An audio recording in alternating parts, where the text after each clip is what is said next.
and she challenged me. It's like, hey, you got the potential to exceed this. You should think about business school.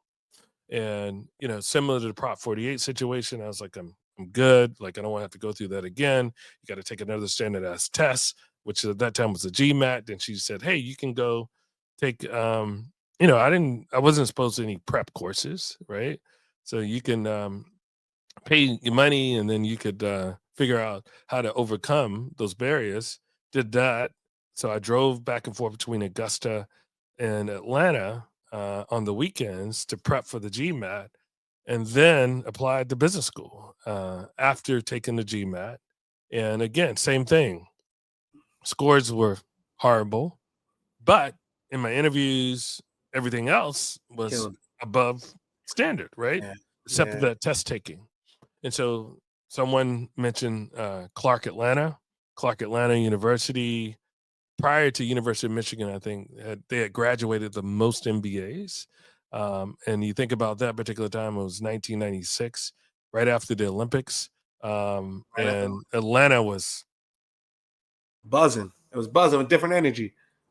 hip Had to hop, be. everybody's moving there. We got And something to so say.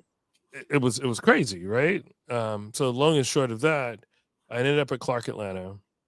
Um, you know, wanted and knew that I wanted to go into brand management.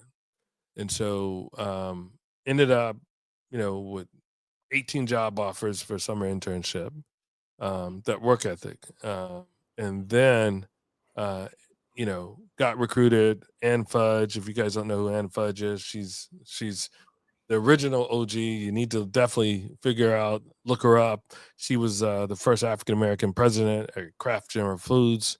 Every year she would come to Clark and select one or two candidates just to interview. Say the name one more time, big bro. And Fudge. And Fudge. All right, we're Yep. putting it out there. We will have Ann on the show. Putting it out Yeah. there. Ann Fudge. She is, definitely, if you can get her. I mean, think about the Executive Leadership Council. Have to. She was the first African American president of a general market agency, right? Yeah. Now, with Ann Fudge, got selected to internship with her. Me brainwashed, right?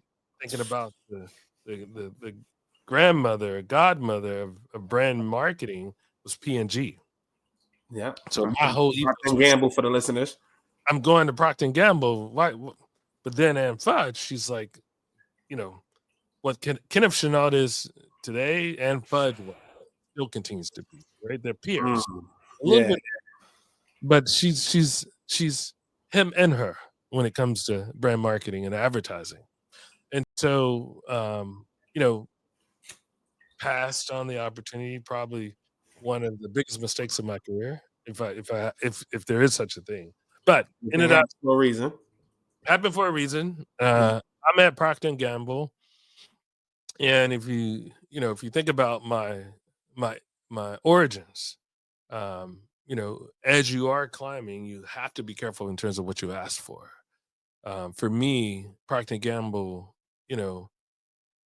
talent wise, global wise, you have people that had the right educational track. Multi generations of parents have worked before. Whereas, I was the first to graduate from college from my family, right? Yeah, bro. For me, even though it was an aspiration because we want to be at the top, right? It wasn't the best fit for me. I started my brand career with folks that had multi-generational training and acumen and how to say things, what to say, the buzzwords, the everything, the jargon, everything down pat. And so you asked me about the aspiration, the seed of what got me interested in advertising. Was being at Procter & Gamble. The agency came to present a pitch, and I saw everybody wearing all black. At that time, you had to carry, your boards in a little black briefcase. I was like, oh, that shit is cool. I want that. Like, I'm over here to suit, analyzing numbers, but these guys get to present boards and talk about pictures. Like, think about that. You present pictures and we fund you, meaning the brand, the budget, millions of dollars, because by then I understand, uh, but because of my operations background, because of me understanding beverages more than most people at that table, that was my strength, right? Hmm. And, for me, Procter& and Gamble was the training and the opening, strategically. Was Pepsi was like my operations. I understand every class of trade, up and down the P&L in terms of the drivers of that P&L, because I had actually done that work. I knew how much stuff costs, cost of goods, that's COGS, operating expenses. I managed that. And so by the time I got to Procter& and Gamble, they gave me the tools necessary to be a strategist, That's and a right. business owner, and a manager. Hmm. And so, seeing those guys, that was, think Pepsi commercial, was making shit up, right? Then I actually saw the people that actually did. It's like, oh man, I can do that. But I got to fulfill the brand piece, because again, you're taught not to skip steps when you There you